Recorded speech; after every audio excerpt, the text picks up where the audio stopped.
Hello everyone, this is Frank DeFreitas and I'm here with a special report before the regular program starts. The program has been produced for a few days and in fact has been up on the web for a day already. But I wanted to get this out to you as quickly as possible, so I'm tagging this on to the beginning. I went out to pick up some food tonight, and when I was waiting for it to be made, there was a little flyer that was on the counter from Eckerd Drugstore, which is a chain of drugstores. I believe it's a national chain. I know it's owned by J.C. Penney, and since J.C. Penney is a national department store, I'm assuming that Eckerd is a national chain of drugstores as well. So I'm paging through this flyer, and I see a laser pointer on sale for $7.99. Now, as you may remember, a few weeks ago, one of the HoloTalk listeners, Steve Michael, came on the show, and he told us about his work producing laser holograms using a laser pointer, a $49 laser pointer that he picked up at Edmund Scientific. He sent me two of the holograms, a laser transmission hologram and a reflection hologram, and they were beautiful. So I was going to go down to Edmunds tomorrow, which is Monday, and pick up one of these $49 laser pointers until I had a chance to see this ad. Now, this $7.99 laser pointer is called the Bullet Beam Laser Pointer. It's manufactured by a company called Vector Manufacturing, and it is 5 milliwatts. It is 650 nanometers in wavelength, and it runs on 3 LM44 1.5 volt batteries, which totals out at about 4.5, or exactly 4.5 actually.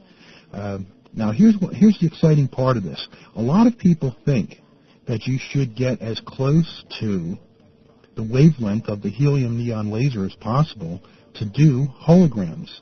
But actually with Agfa materials, if you were to ever look at their specification sheet and the response curve, the Agfa materials are actually more sensitive to the deeper red part of the spectrum than they are the part of the spectrum that the laser, helium neon laser produces. So it's not necessary to be close to 633 nanometers. What you need is the coherence length of the diode itself. Now apparently this diode that Steve Michael bought has a lot of coherence to it because he's produced very deep holograms. Now, whether this one does or not, I don't know, but I'm going to find out. I actually bought two of them. One I'm going to run off the batteries, and the other one I'm going to run off of a Radio Shack power supply here, which I notice I do have a 4.5 volt setting on it, so that I will never have to buy batteries again. I'll just run it off of house current. And I'll tell you what, if I find out that I'm doing a hologram with this $7.99 laser pointer, I am just going to be jumping up and down 3 o'clock in the morning. I'll tell you, it's going to be absolutely fantastic. There's quite a bit of excitement about laser pointer holography ever since that news broke on HoloTalk a couple weeks ago. And it's fantastic. Why go out and spend $800 for a laser when you can get one right now? I'm holding in my hand for $7.99. It's just going to revolutionize holography in this country. Not at the upper end, at the research end, obviously, but at the end where you've got your amateur and hobbyists and people who have always wanted to do holograms but never had the resources to go out and spend $800 or so for a laser and optics and all this other kind of stuff. So in any case, this is my report for the week. I'm going to go into the lab and start experimenting with this laser diode. And I will come back on next week and let you know what the report is. If I do not have any luck with it, I'm going to run down to Edmunds and pick up the same one that Steve Michael has, which operates, I believe he said it's operating at 640 nanometers. But I don't think the wavelength should have anything to do with it. The Agfa materials actually peak at around 710 to 720 as I sit here and look at the graph, the curve. And 633, it begins to rise in sensitivity from that point until it reaches its peak right after the 700 nanometers.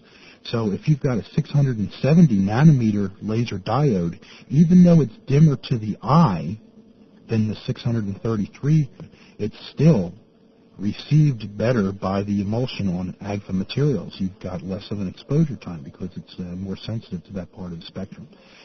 So here's this week's show. Rob Taylor is the guest. He's from Fourth Dimensional Holographics, and I'll be back next week with a report. Take care.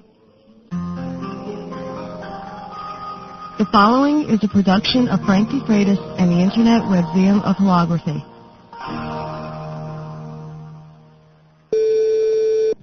Hello, everyone. This is Frank DeFreitas, and welcome to HoloTalk for the week of December 7th, 1998. My guest this week is Rob Taylor, owner of Fourth Dimension Holographics in Nashville, Indiana.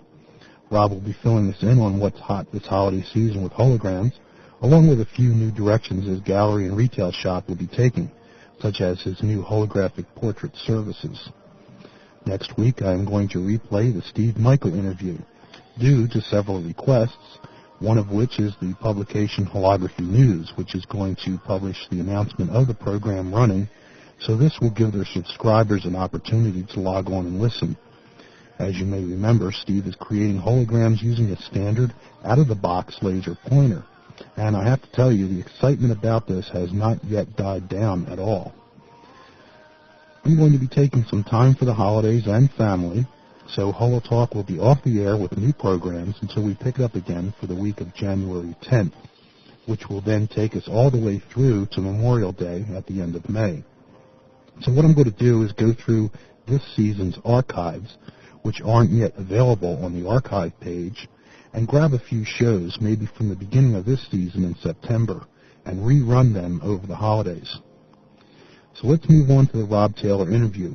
As usual, I'm not going to come back on after the interview, so I will thank you now for tuning in. Also, I'd like to wish all HoloTalk listeners a happy holiday season, from our house to yours, and hope that it is filled with the love of friends and family. Hello to my daughter Faith, who is away at college as a physics major, Dawn, who is in the Marines and getting ready for intelligence training. Looking forward to having you both home in 2 weeks. Also, daughter Renee, who helps me around the studio, which I really appreciate since it's just as much time, work, and resources to do this show as it is any weekly radio broadcast. And of course, my wife Debbie, and we're coming up on 25 years, baby. Love you all. Okay, folks, here's the Rob Taylor interview. I'm out of here. We should really start off by you telling us a little about the gallery that you have in Nashville, Indiana, how it got started, where it was, and where it is now. Yeah, we opened our little Holo shop about 8 years ago in an 800 square foot area, a commercial space in Nashville, Indiana. And Nashville is kind of unique because most of Indiana is relatively flat, farmland. Mm-hmm. And where we're located is kind of in the heart of the Hoosier National Forest in southern Indiana. And Nashville has the largest state park in Indiana. And so we're in a small rural community, but we also have a very big tourist-based economy. There's a lot of shops and craftspeople and things in town. We get maybe 2 or 3 million people through Brown County. That's the county that Nashville is located in a year. So it works out well, and we decided to put a hologram gallery shop in, and it's worked out real well. We had, like I said, we opened it up about 8 years ago.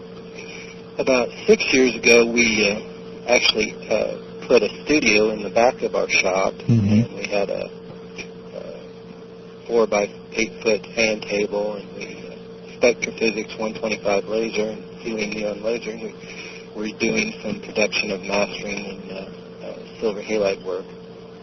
But just this summer, we closed both the older studio and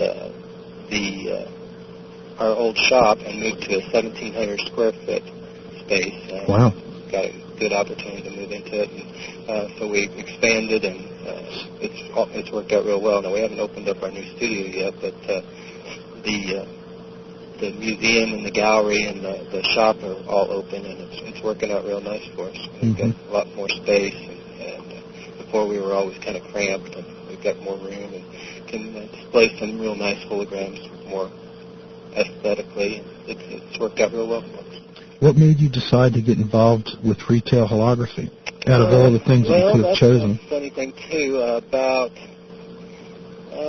Back in about 10, 12 years ago, I lived in Dallas, Texas, and I had a carpet cleaning company. We were doing real well in Dallas, and I sold that carpet cleaning company, and I have a wife and 2 children. They were real young at the time, and, when you have 2 kids, your priorities start to change, and I wanted to get back to my native state where I was born and raise my kids in a in a small rural community like I was raised, and so we decided to move back. And I was looking for something to do. I'd always been interested in holography. I majored in fine arts photography in college, and so holography had always been a fascination of mine. And so when we were about ready to leave, we happened to come upon a gallery in Dallas. They still are there, I believe. It's called Elusive Image. Yes. And that was really what gave me the impetus to start the shop in Nashville. So we went ahead and opened up our shop, and I guess you can say the rest is history. Now, you're not just involved with selling holograms on the wall. From what I understand, you're actually a dealer with some of the newer holographic recording materials as well. Is that right? Yeah, just July of this year, we were given the opportunity to become a U.S. distributor of the Slavich holographic materials that are made in Russia. And that was real exciting for us because with the demise of the AGFA materials, we really believe that the Slavich material is going to be the material that eventually takes the AGFA's place. And we think they make a really good holographic material. And so, since July, we've been a U.S. distributor for them. And in addition to that, we're also distributors of about six different manufacturers of display holograms. Besides our own stock image line, we represent about 6 different manufacturers. So, we're real excited about that too. Are you working with the Slavich materials now? Currently, no. We don't have our studio open. We closed our studio when we moved to our new space. So we're not using any of it right now. When we open our new studio next year, spring or early summer of next year, we'll be definitely using the Slavich material. That's going to also be a holographic portrait studio, right? Yeah, Yep, we're real excited about that also. It seems like everything's coming at the same time, but I've been working for a long time. I've always been interested in pulse holography and been watching the technology develop as we've been in the holography industry. And there's a company in Lithuania called Giola that makes a pulsed laser camera system. And January of this year, I went to visit them in Lithuania and was actually trained on the camera system and actually helped them put together the finishing cosmetic touches and some of the final optical arrays and the camera system of the first prototype that they have for sale. It was really, really interesting for me. It was not just only the trip itself, but being able to go over there and experience it, because they're really on the cutting edge of pulse holography. They're using the new neodymium YELF technology lasers. So for imaging, it's really a good green wavelength of laser light to work with. And that basically just sits on a desktop too, doesn't it? No, it's on an optical table itself. Probably about 3 by 6 foot, I would guess, is the optical table it's mounted on. The laser itself is a 2-joule laser, and then you have outside the actual camera system itself, there's various mirrors and mounted to tripods to give you your path links for both your mastering and your copying modes. What materials do you hope to shoot these holograms on? The Slavich? Yeah, we'll be using exclusively Slavich material when we get that camera system. Just because we're distributors, there's really not a lot of choice anymore as far as holographic emulsion. I mean, there's a German material and there's a China material, but other than that, there's not really much to choose from. I was on your website, which is a great site.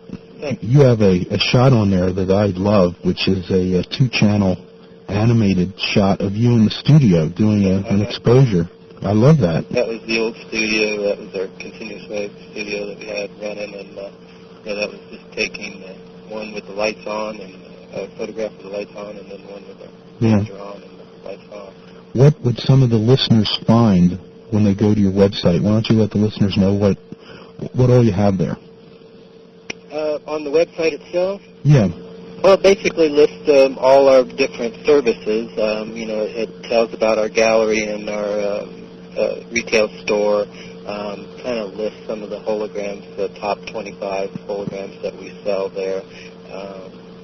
We also have a web page that goes to our Slavic distributorship site so that people can find out about the different technical specifications. Then we also are kind of advertising or premiering our pulse holography studio that we are going to have up and running next spring. So those are basically the different categories that we're trying to advertise on our web. I put that web page, I designed the web page earlier this year, and then actually a high school senior from the local school actually did the code writing and everything for me. Oh, really? They did a real good job. Yeah, they did. Now, can people order holograms from you, retail holograms from the site? We take orders over the phone and through the internet all the time. We ship, if not every day, probably every other day, and especially right this time of the year, it seems like this is our busy time of the year as far as the retail store. A lot of people buy holograms for gifts, for people that they can't figure out what else to get them. What is hot for holography this year?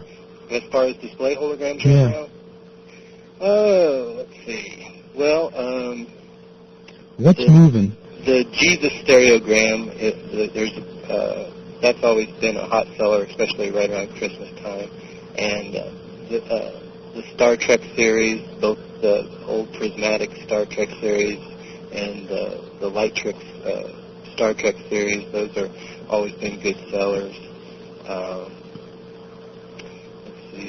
There's the Lightrix makes a really good line of photopolymer holograms, and they're really bright and efficient holograms, and they do quite a few different ones, and they're all real good sellers, like their Birds of Prey. They have a 3-channel hologram of a hawk and an eagle and an owl. That's a good seller. They do one of Dracula, the Bram Stoker's Dracula, and also a 3-channel showing the 3 different transformations of the face. Generally, any hologram, most of the holograms that we sell would be within the $40 to $100 range, I would say. Yeah. Most of them. Also, Derek Galen up in Canada has a new line of holograms called Red Star holograms, and his have been moving real well. Like he has an alien and a beer bottle, a Heineken beer bottle. That one too. That's pretty good. Now he's producing these up there? I believe he is. Yeah, that's Royal Holographic Gallery. Yeah. Yeah. Do you have any fine artwork there from any of the holographic artists?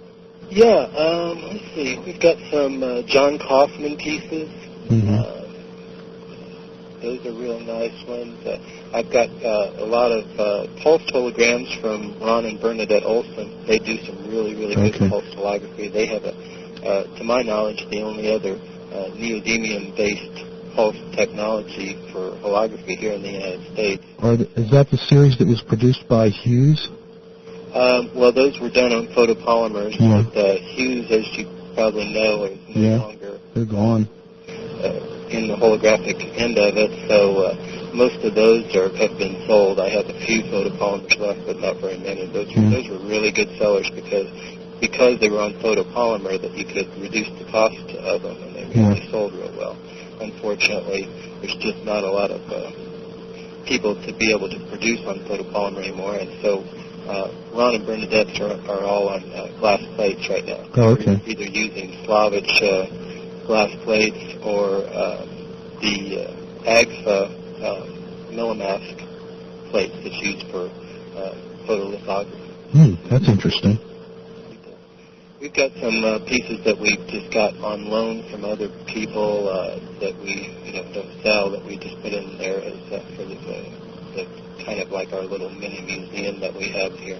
We've got a large laboratory microscope that was done by Holocon, and that was given to us on loan by Holocon. We have a portrait of Ronald Reagan. We have a portrait. That portrait was done by Holocon, Hans McCagan. That one, I believe, is the only U.S. president that's ever been recorded in a hologram.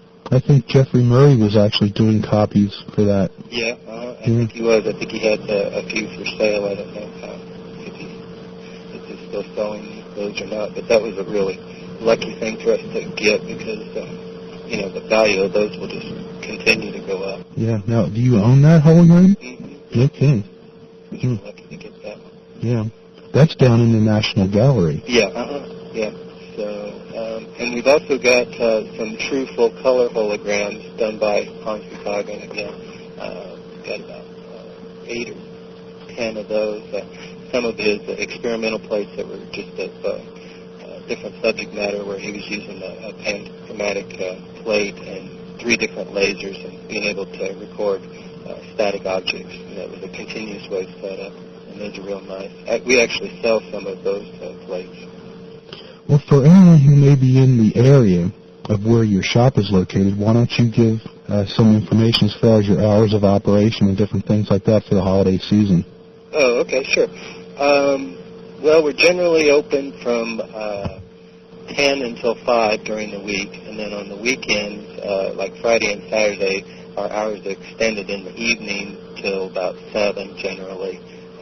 Sundays, we usually run till about 10 to 5. Mm-hmm. In January and February, this season, because of us being in a kind of a remote area, there isn't a whole lot of tourism. So generally, we have, in the past, always closed for those 2 months. And I probably foresee doing that again this year, especially January, because I'll be in Lithuania for the last half of the month. So we probably won't be open much in January, but in March we open back up to normal business hours. And you're hoping to have your pulsed holography studio up and running by late spring, early summer? Correct. Yeah.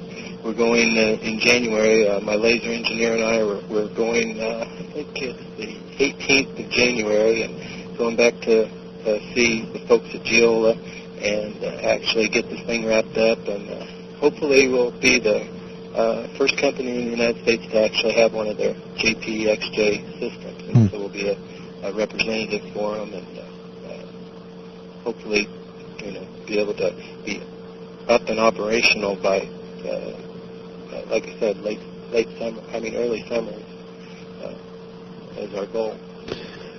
Any estimates on what it would cost to have someone come through the door and have a portrait done at this point in time? Yeah, we've got a targeted price, and this is kind of a breakthrough here, but we have a targeted price of being able to do it for $495. We're going to offer for one subject to be recorded on a 12 by 16-inch glass plate, and they'll get the reflection copy on glass. That's a considerably price reduction over any holographic portraiture that's been done in the past. So it's a pretty neat thing to be able to offer it at that price, and we hope to really do well at it. Now, will you keep the master, or will they get the No, we would keep the master, but they would be able to get the white light reflection copy. And another thing that's key to it is that it would be a same-day service. The thing that's unique about Giola's JPXJ systems is that you can actually go from mastering to copying mode with just a flick of a switch. It's a really neat thing. I mean, normally where you'd have, probably 4 to 8 man-hours of time involved in realigning optics and going from mastering to copying mode, they've automated it to where it's just actually a flick of a switch, and it's a matter of seconds. That's great. It's really, really a neat time to be involved in pulsed holography, because I believe pulsed holography is really the wave of the future for display holography. Yeah. Not only can you record anything that a continuous wave holography setup can record, but you can also record, living objects. If you can actually catch the shutter at the right time and trigger it right, you can actually stop a bullet in midair. Think of a pulse. Any final closing comments you'd like to make for the HoloTalk listeners before we close out? Oh, no, just want to thank you for, asking me to be on your show. I know I listen to your HoloTalk show almost every week, and your website is a real valuable resource to me, too, particularly your links page. Your links page is just quite extensive in holography-related companies and information, and I use that real frequently. Yeah, that's all I have left now. I completely took the rest of the site down. All I have is going to be HoloTalk and the link page now. Well, that's what I kind of wanted to talk to you about, because I think your next endeavor should be actually publishing like a monthly newsletter or zine over the internet. There's very few people anymore there's no resources for the holography industry in general to be able to look at besides, Holography Marketplace and Holography News is about it anymore. Especially the art community, the holographic artists, they don't have a voice or a medium to be heard on. That would be a neat thing to be able to do, is actually, publish something online, like on a monthly interval, and have subscribers on it. What do you think? Could be. I generally try to do that with this show. Yeah. I mean, in audio format where artists can come on, or people working with holography, and talk about their work. Did you catch the last week's show with Steve Michael, where he's doing the holograms with the laser pointer? Isn't that something? I didn't ever think it was possible. You hear about it not being possible, so no one ever tries it. Someone like that ends up trying it. His holograms are really nice. Really, I see him. I looked at his website, and the holograms that he has displayed there is really nice. Yeah. All right, Rob. Well, thank you very much for being on the show. Well, thank you. And good luck for the holiday season and coming on and telling us what was hot. And I'd like to encourage the HoloTalk listeners to go over to the Fourth Dimension Holographics website and check out what they have over there. And talk to you again, okay? Okay, sounds good. Thanks. Hold on a second. I'll pick up the phone after I get the headphones and everything off. Okay. Okay, bye.